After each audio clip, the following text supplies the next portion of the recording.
Қайырлы күн, достар. Мен сіздерге әжемнің қызанақты банкіге жабуды айтатын боламын. Алдын ала банкіларды стерилизовать етіп аламыз. Және қызанақтарды жуып, ет тартқыштан өткізіп қайнатамыз.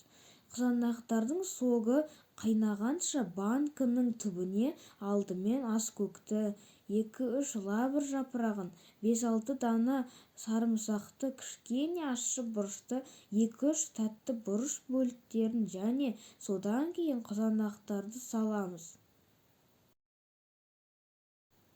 Барлық банкаларға осылай қайнап тұрған ыстық суды құйып шығамыз. Бетінде стерилизовать етілген қақпақтарын жауып, 20-25 минутқа қойып қоямыз. Кейін суларын төгіп тастаймыз.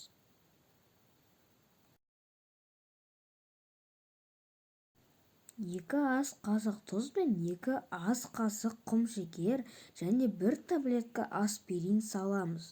Оған дейін біздің қызанақ согымыз 45 минут қайнап дайын болады. Осылай банкаларға құямыз. Бетін жапқышпен жауып, 1-2 рет домалатып аламыз. Банкаларды төңкеріп, бетін жылы болып тұру үшін көрпемен жауып тастаймыз. 3 күннен кейін банкаларымызды алып, қысқа сақтап қоямыз. Ас болсын.